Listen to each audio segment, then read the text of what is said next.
Haram hukumnya kita meragukan nasab seseorang. Ini dosa yang tidak kecil, teman-teman. Dalam agama Islam, jika ada satu orang yang mengaku misalnya dari keturunan si fulan, dilarang kita mengingkari, terima saja. Tetapi di waktu yang sama, ada ancaman yang sangat berat buat orang yang mengaku dari sebuah keturunan, tetapi ternyata mereka bukan dari keturunan tersebut. Ada ancaman yang lebih berat lagi dan dosa yang lebih besar lagi. Rasulullah bersabda, "Man idda'a ila ghairi abihi wa huwa ya'lamu annahu ghairu abihi, fal jannatu 'alaihi haram." Barang siapa yang mengaku bernasab ke selain ayahnya dan dia tahu kalau ini bukan ayahnya, maka surga diharamkan atasnya. Surga diharamkan baginya, ya teman-teman. Ancaman yang sangat berat. Rasulullah bersabda, "Laisa min rajulun yadda'i ila ghairi abihi wa huwa ya'lamuhu illa kafar." Barang siapa yang mengaku bernasab ke selain ayahnya dan dia tahu kalau ini bukan ayahnya,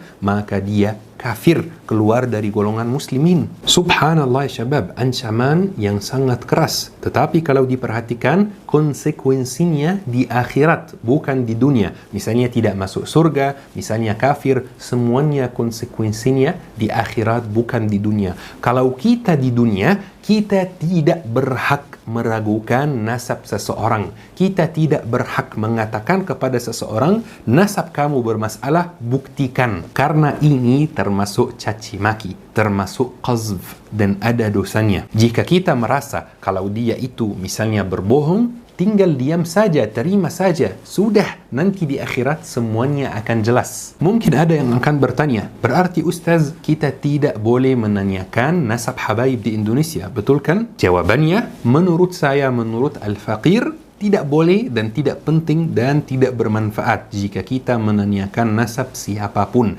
Tetapi untuk mengantisipasi masalah tersebut, keturunan Rasulullah di setiap negara yang mereka kunjungi, mereka mendirikan lembaga, yayasan untuk memverifikasi, untuk mengecek nasab silsilah setiap orang yang mengaku kalau dia dari keturunan Rasulullah sallallahu alaihi wasallam. Setiap orang yang mengaku hal tersebut dicek oleh yayasan yang mereka dirikan itu. Kira-kira dia benar, jujur atau bohong. Kalau di Mesir misalnya namanya Niqabatul Ashraf. Kalau ada yang keturunan Rasulullah, pasti dia punya karneh, punya kartu dari Niqabatul Ashraf tersebut yang isinya betul orang ini dari silsilah nasab Rasulullah sallallahu alaihi wasallam.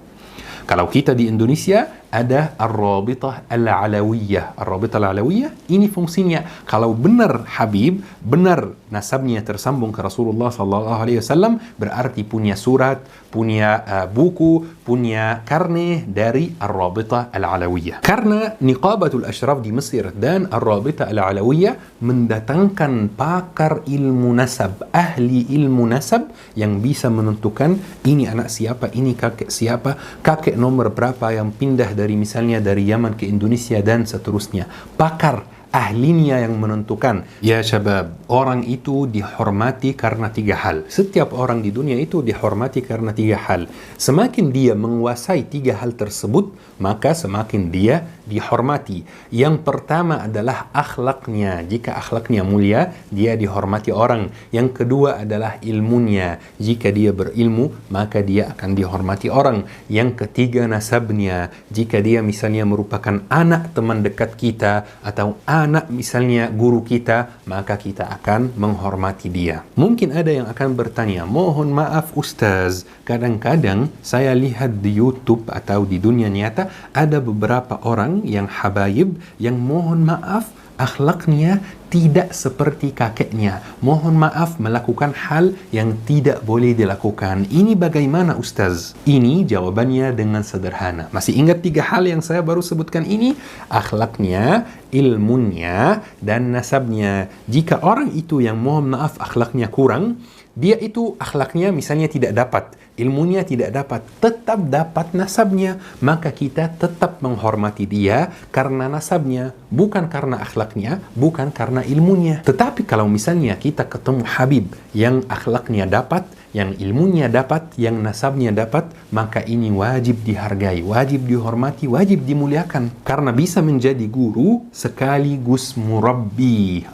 Jadi kita menghormati, tetapi yang penting tanpa ghulu, tanpa berlebihan, menghormati tanpa ghulu, menghargai tanpa ghulu, karena penyakit kita umat Islam di zaman ini adalah ghulu, berlebihan dalam segala hal. Kalau suka, sangat suka. Kalau benci, sangat benci. Padahal Imam Ali bin Abi Thalib mengatakan, ahbib habibaka hunan ma asa an yakuna baghidaka yawman ma wa abghid baghidaka yawman ma asa an yakuna habibaka yawman ma. Cintailah orang yang kau cintai seperlunya, karena bisa jadi dia menjadi musuhmu suatu hari, dan bencilah orang yang kau benci seperlunya, karena bisa jadi dia menjadi orang kekasihmu, orang yang kau suka suatu hari. Ya syabab, kesimpulan dari kajian hari ini insyaAllah sangat sederhana. Yang pertama, kita tidak boleh meragukan dan membicarakan nasab seseorang kalau kita tidak menguasai ilmu nasab, sebagaimana kita tidak boleh membicarakan dan memberi nasihat dan merasa tahu semua